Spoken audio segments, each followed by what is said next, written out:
Rich here again for Youth in Business TV. This is episode 2. In this episode, I'm going to talk about getting into business, how to get your foot in the door, how to get started. Hopefully, you guys learn a little bit about the ins and outs, and maybe just how to get into it, how to get into the business, really. Congratulations, guys! You decided to start a business. That's awesome. There's really no better way to live than to work for yourself. You're your own boss. You set your own hours. You get paid when you do work, not when the boss tells you to go to work. So it's great. You can't do any better than that. So first thing is really, obviously, you have to decide what kind of business you want to do. And there's really 2 ways of deciding what kind of business you want to do. The first way, it's like me. That's what I did, which is you have a skill or you have some kind of something you're interested in and you want to turn that into a business. And the other way is you just want to own a business but you don't know what kind of business to get into. So that's okay, that's fine too. You just want to work for yourself but you're not really sure what you want to do. My advice to you on that one is, on both, it really is, you have to love what you do. Okay, you can't get into a business that you don't care about. You know what I'm saying? You can't be working behind a desk with a suit and a tie when you're a total free spirit, or you are totally gifted mechanically and you want to work in some kind of outdoor hands-on environment. You're gonna spend a lot of time in this business. You've got to really dedicate yourself to this. So you have to make sure that it's something that you really love and you really can see yourself doing. One thing I've heard the restaurant business is very good. I mean, if you can get into the restaurant business, that's great, but it's really hard work. So that's something to think about. Same is true in construction trades. It's very, very satisfying. It's a very gratifying field of work to get into. It pays really well if you can do well in it. But it takes a real toll on your body, so just little things like that. Think about those kinds of things. If you're not a real physical person, then maybe you're better in like an office setting. Maybe you're better behind a desk, a computer. That's what I'm saying. That's all I'm saying on that. So when you think about what kind of business you want to be into, I would caution you from being in a high risk type business. So in any business, no matter what you do, there's always risk involved. Okay, you're risking your time, you're risking your money, and really you're risking the faith, other people's faith in you. So if you start a business and you take out a loan for $20,000 and you open up a pet daycare or something, you could spend that $20,000 real fast. I mean, you could spend it like that. You buy the kennel doors, you buy, the entryway, you remodel the building you rent. Money goes easy. Money goes real quick in business. So I caution you from coming up with an idea and saying, oh, I'd love to do that, that'd be great, but not really thinking it through. Not really knowing, what it is you're trying to achieve. Maybe your parents had a business. Maybe you're taking over the business that they had. Maybe they have a restaurant that they've had for 50 years, and you're going to take it over soon because they're retiring, or maybe they pass away. That's cool too. Then in that case, you sort of know what you're doing, but you don't really know how to run a business because you're just getting into it. So that's an option. That's a pretty low risk. I would say that's more of a low risk situation because that business is already established. The money is probably already there, and short of you just tanking the business, it's probably going to be pretty successful. So think about things like that. Maybe you're a young person like me, so maybe you don't have the best credit. You got to work on things like that. You gotta try and get a credit card, use it responsibly, build your credit score. If you do want to take a loan for a business, you're not going to get a loan without credit, not in this day and age. So that's something to definitely think about, you know, be smart about that. Let's see. Regardless of what you do, you have to offer something to people that A, they want or need and they don't already have, or B, it's offered somewhere but you're offering it, you know, you're giving them something that they can't get somewhere else, okay?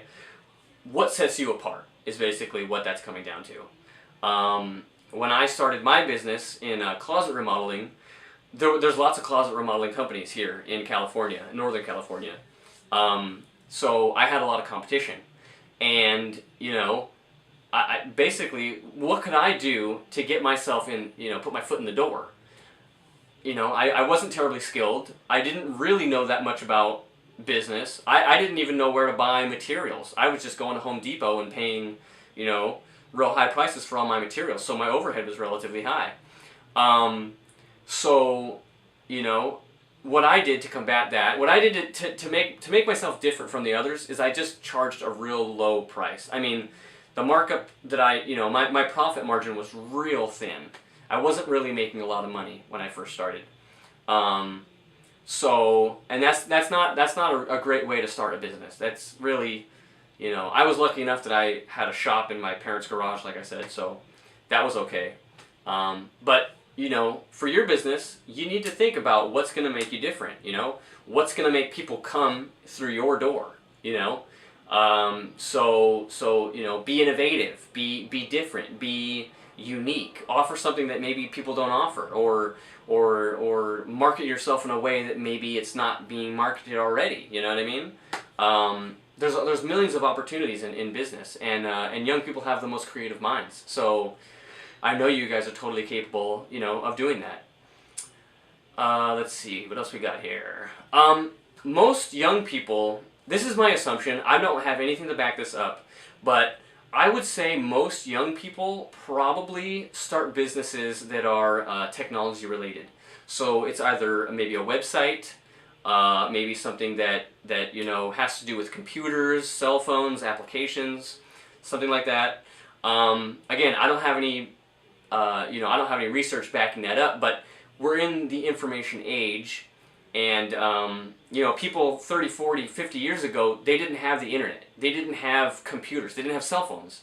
So when they started a business, it was a lot more brick and mortar. It was a lot more, it was just a lot different. Now we have a lot of tools, you know, available to us. So, you know, we have things like social media. We have, of course, the internet for advertising, free advertising, lots of free advertising.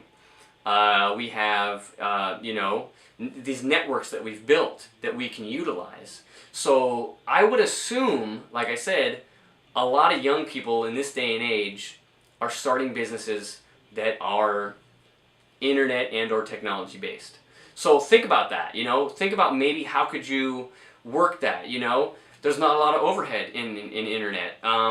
You just pay, you know, GoDaddy 20 or 30 bucks a month or whatever, and you build a website and you get going like that. So that's pretty nice. You can do it from your dorm room, you can do it from your apartment, you can do it from your parents' basement, you know. Think about little things like that, you know. If you do know what you want to do, if you do know how you know what business you want to get into, then that's great. That was me, you know. I knew what I wanted to get into, so I didn't have to think about that. But you know, that's what it is. Another topic I really want to touch on here, as far as the getting started process, is I want you guys to stay humble, okay? And what does that mean? That means you are young, okay? The drawback to being a young entrepreneur is that we're inexperienced, we don't have a lot of contacts, and likely we don't have a lot of money. So that is a combination for disaster for most people, because you don't have a lot of investment capital. Maybe you get that loan I was talking about, you know. That's pretty risky, but maybe you do it. So you start your business. Well, you don't have a lot of contacts. So you don't have like this spider web of business associates that you can kind of work with and lean on. You have to do everything. And like I said, you're inexperienced. So you're not an expert of the field of the field that you're getting into. Maybe you are. Maybe you're that person who, like I said, is getting that business handed down, and you've been doing it since you're 5 years old, and you know just exactly what you got to do. Then you're a step ahead, so that's great. But for most of us, like myself, I was an expert in nothing. So you need to stay humble. You need to, when you do get your business going, when you do get things moving, you know, you're paying your bills, you're getting it done, you're doing jobs, you're selling your app, you know, you're selling your product, you're making your money. You can't think, wow, I'm here, you know, I've made it, you know, I'm the top dog, I'm awesome, I'm everything. You can't think that way.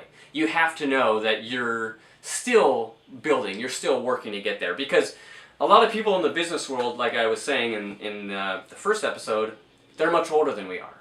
You know, they don't respect us. They don't see us as people that they can necessarily trust right off the bat, you know?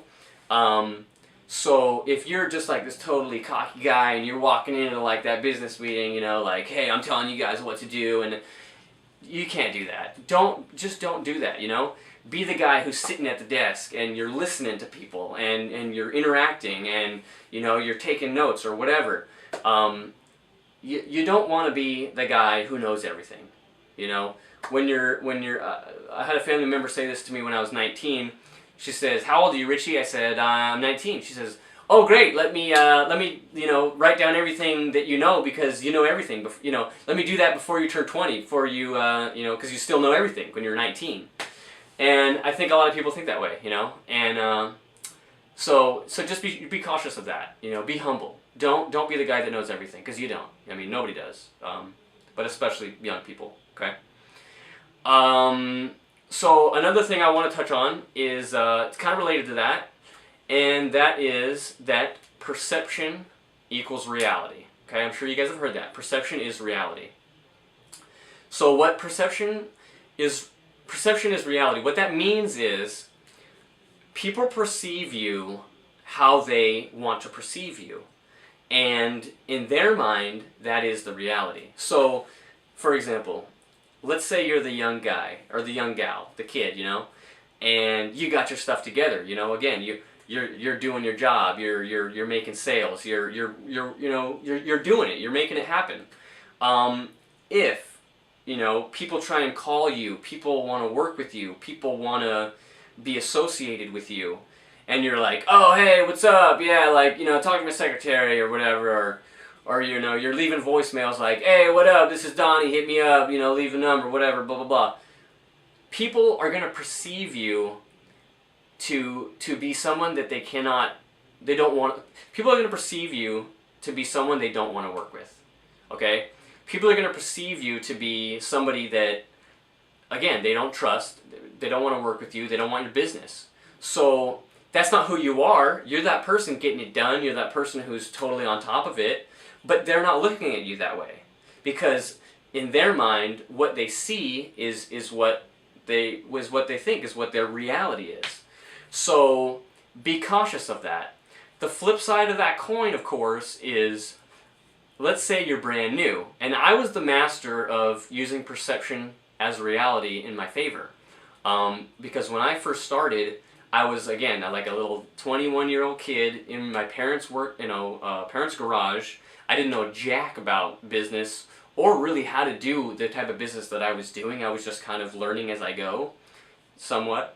But, you know, I was out there. I had like real professional looking flyers, you know. I had the best business cards I could make, the best business cards that money could buy. I had ads that, you know, made me look like I really knew what I was doing, and I didn't.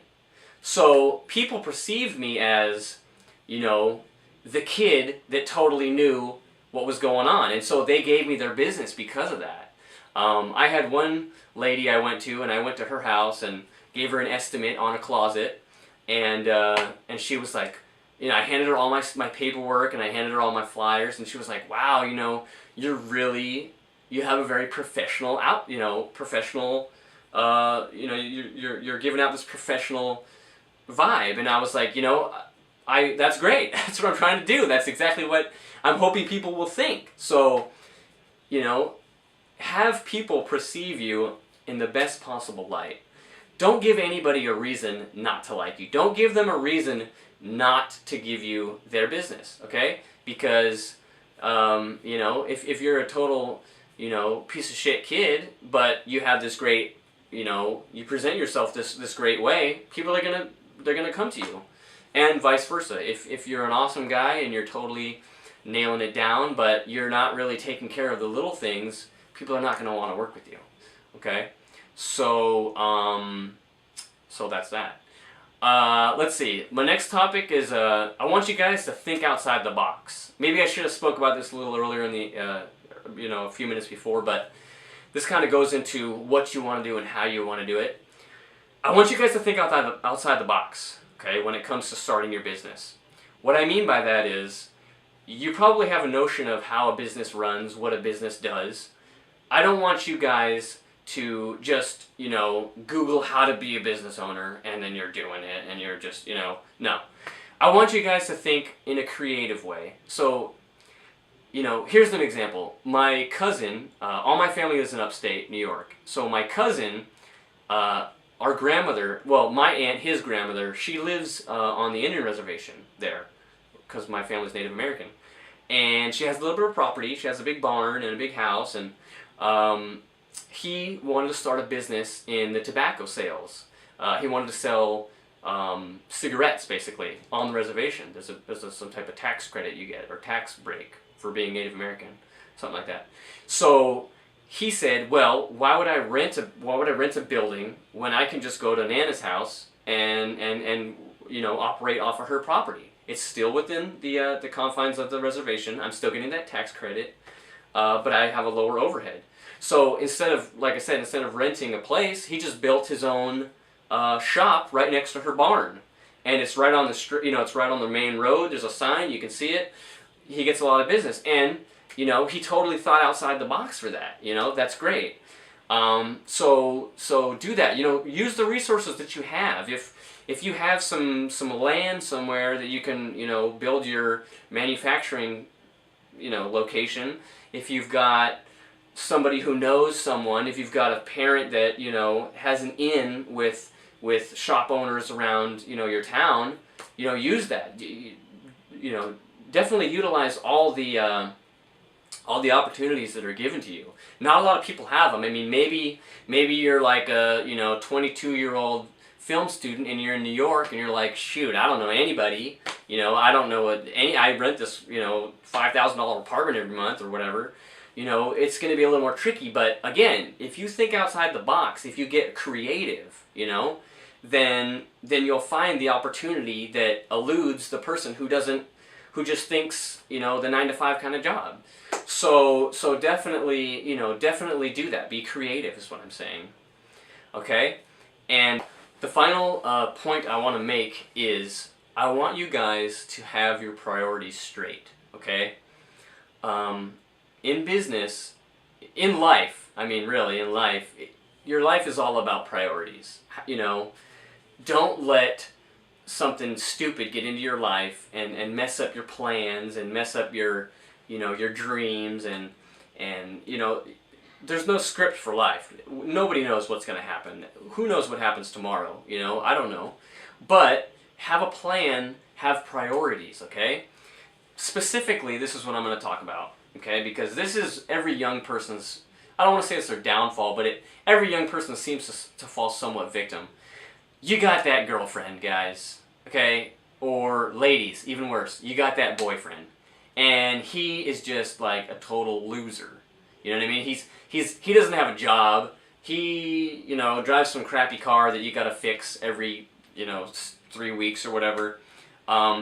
There's people like that they just drain you. They drain your energy, your money. Oh gosh, don't be with somebody who does that.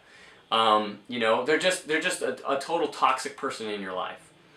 I've fallen victim to that. You know, I've been with someone that I was like, oh man, I love this girl and I'm going to be with her for the rest of my life and blah, blah, blah. And I made a ton of sacrifices for her. I did a bunch of stupid stuff for her. And it was a waste of time. We're not together anymore, you know? It was just a complete, you know, it was just terrible. So have your priorities. I want you guys to prioritize your business over your boyfriend or your girlfriend, okay? And I mean that. You know, I've got a girlfriend. I love her to death. She's the greatest girlfriend I've ever had. You know, I hope to be with her for a real long time. But I know and she knows my business comes first. I mean, I prioritize that. Now, I'm not gonna say, you know, babe, hey, we're not gonna hang out for the next month because I'm working solid. You're like, no, that's not how it is. I do make time for her, and she is a part of my life, a big part of my life. But big decisions in my life, I choose the business first. At this point in my life, yes. Okay? Because we're young. It's easy to make a mistake, to lose it all, you know? If you want to go to school, you know, and you got that person who's like, oh, no, you can't go to school, you know, you're going to school, you know, 3 states away, I can't have that, you know, I love you, blah, blah, blah. Forget it, guys. Go, you know, do the thing you got to do. Go to school, you know? Another priority of mine is my dad. My dad is he'll be 75 this year. He's not in the greatest of health. He's very active. You know, he's not bedridden by any means, but he's also another real big priority of mine. If I had to, you know, put my business on halt for a while and attend to him in some way, I would do that. You know, I would hate to give up my business for something like that, but he's a priority of mine. So, you know, that's what I'm trying to say, is that, you know, you guys have to figure out what your priorities are, and I hope your business is up there. I really do. It's your career, you know, so it's what's going to be there for you for the rest of your life, you know, hopefully. So get those people out of your life. Get those toxic people out, you know. If you got that boyfriend, that girlfriend, and they're just dragging you down, forget them, guys. Forget them. There's no point. It's not doing you any good. You know, think about your business. Think about your life. Think about what you're going to do moving forward. It's really the best way to go. So anyways, this was episode 2. There's a lot more coming. Thanks for watching, guys. I hope you guys learned something. Again, comments, emails, likes, shares. You know, that's what gives back to me. That's what, you know, lets me know what you guys are thinking so I can give more of what you guys want. Okay, so thanks for watching. Hope you guys enjoyed it. I know this was a long one. Hopefully I'll not blabber so much next time. But thanks for watching, and I'll see you soon.